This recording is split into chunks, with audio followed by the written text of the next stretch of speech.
The gentleman is recognized. Mr. Chairman, this year our Republican majority has wasted time passing 3 different but equally meaningless resolutions related to the Biden administration's immigration policies. This week we debated a 4th.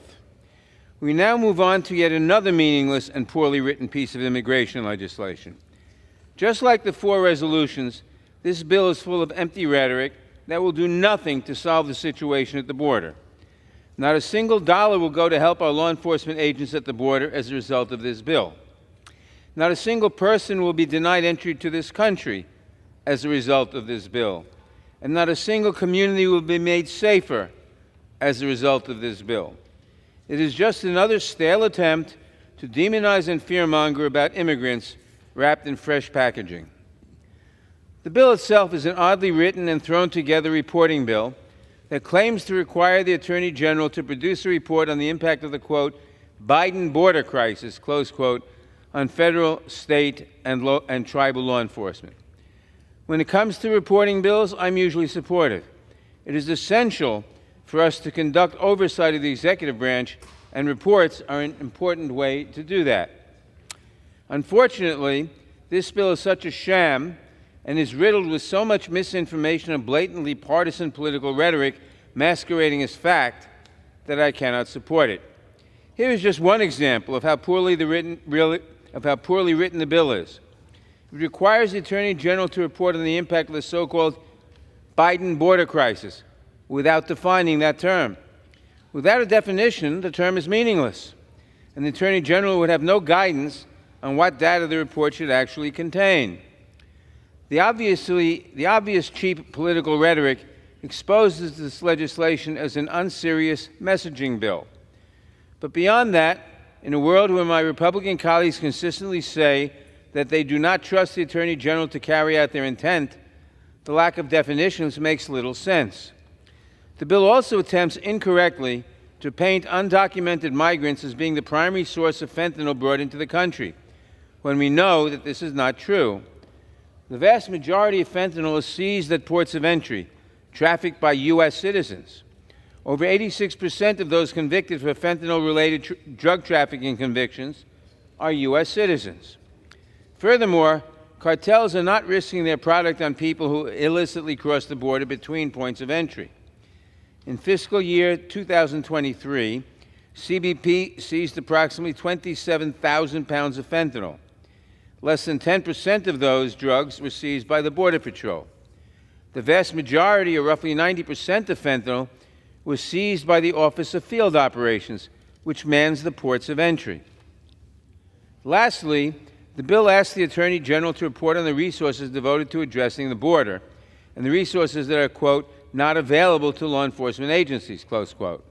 However, at every turn, there has been Republicans who have voted against giving DHS the resources it needs to do its job.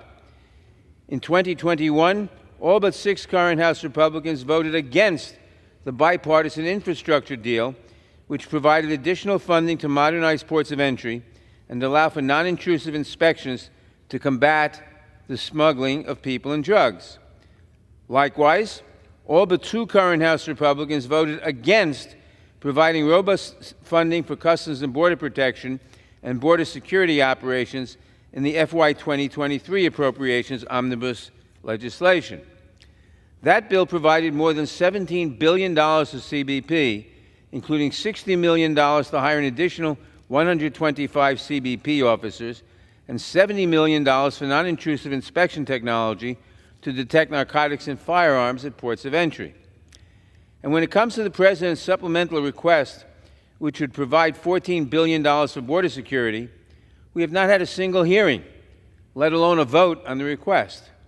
The President has requested vital funds for 375 immigration judges and 1,600 asylum officers to speed up processing of asylum claims so that people could get their asylum claims adjudicated in weeks, not in years. The Republicans are fond of talking about catch and release, but that's because it takes years for someone to get his asylum case adjudicated. The President has requested these funds, and if he got them for the 375 immigration judges and the 1,600 asylum officers, as well as funds, then you would adjudicate these cases in weeks, not years. He's also asked for funds for additional personnel at ports of entry and technology to stop drugs from coming into the country. But the Republicans have said no. As a final indication of just how unserious this bill is, its findings state that Congress should pass and the President should sign into law, quote, strong border security legislation, close quote. Never mind the fact that it was House Republicans who walked away from a bill negotiated by one of the most conservative members of the Senate, a bill that Senator McConnell called the toughest border bill in 30 years, all because Donald Trump told them he wanted the issue for the election, not a solution. Now, I know my Republican friends will say, well, there's H.R. 2, which is a better bill. Well, I don't know whether it's a better bill, but it's a bill that cannot pass. It could not get more than 32 votes in the Senate with 49 Republican members.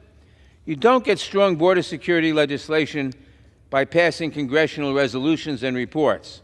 You have to do the hard work of legislating, but that appears to be far beyond the capacity of this Republican majority. So instead, they reduce to pointless bills like this that accomplish nothing and are full of misleading talking points. We deserve better than this waste of time. I urge my colleagues to oppose this legislation, and I reserve the balance of my time.